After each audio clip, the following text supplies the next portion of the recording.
मेरा सवाल सतर को लेकर था। जैसे बताया जाता है औरतों का और आदमियों का एक सतर है, तो उसकी क्या हुदूद है? जैसे स्पोर्ट्स है, स्विमिंग है, तो क्या उसमें मर्द जो है वो घुटनों के ऊपर जो शॉर्ट्स पहनते हैं वो अलाउड है ऐसा पहनना कि नहीं? और ये जनरल आदमी और औरतों का सतर कितना है और क्या है? शुक्रिया जी। सतर की कोई बहस हमारी शरीयत में सिरे से है ही नहीं। जो बात अल्लाह ताला ने कुरान मजीद में फ़रमाई है वो नहायत इजमाली लेकिन बड़ी मौसर है, और वो ये कि हर शख्स को हिफ्ज़ फ़ुरूज का एहतमाम करना चाहिए, यानी शर्म की जगहों को महफूज रखने का। उसमें सारी बात शामिल है, यानी उन शर्म की जगहों में किसी गलत चीज़ की तरफ मैलान पैदा ना हो, उनका बेजा इफ़शा ना हो, उनकी नुमाइश ना हो, ये सारी चीज़ें उसमें शामिल हैं। उसकी इब्तदा तो वहीं से होती है कि आप शर्मगाहों को ढांप लें, और इसके बाद ज़ाहिर है कि ज़्यादा से ज़्यादा अहतमाम, और इस मामले में ज़्यादा से ज़्यादा अहतमाम ये दुनिया की हर तहज़ीब में पसंदीदा ही समझा जाता रहा है।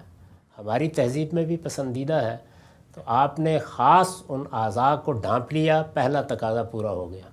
आपने उनसे मुत्तसिल अज़ा को ढांप लिया, आपने अच्छे तरीके से ये काम किया। आपने उनसे भी मुत्तसिल अज़ा को ढांप लिया तो आपने अच्छा इस्तेहबाब का तरीका इख्तियार किया। और आपने अपने सारे जिस्म को बहुत अच्छे तरीके से ढांप लिया तो क्या कहने हैं। तो इसमें ये तरीका इख्तियार किया गया हिफ्ज़ फ़ुरूज का। मैंने इसकी बहुत तफसील से वजाहत की है 23 एतराज़ात की सीरीज़ में, उसको आप सुन लीजिए। उसमें मैंने ये बताया है कि इब्तदा कहाँ से होती है। तो इब्तदा जिसको हमारे यहाँ सतर कहा जाता है वो तो शर्मगाहों को बस ढांप लेना है, यानी इसी से इब्तदा होती है। यही कम से कम तकाज़ा है। इसके बाद जो चीज़ें हैं वो ज़्यादातर फ़ुक़हा ने सद्द ज़रिया के तौर पर मुतय्यन की हैं और उन्हीं को आम तौर पर वो बयान करते हैं। उसकी कोई असल बुनियाद नहीं है। बड़ी बहसें इस मामले में हमारे यहाँ रान को छुपाने के बारे में की गई हैं। उसमें भी हकीकत ये है कि ख़ुद नबी सल्लल्लाहु अलैहि वसल्लम की रान से कपड़ा उठा हुआ था, वो रवायतों में भी आता है। और बल्कि उससे आगे भी है कि जब सैयदना उस्मान आए तो आपने ढांप लिया।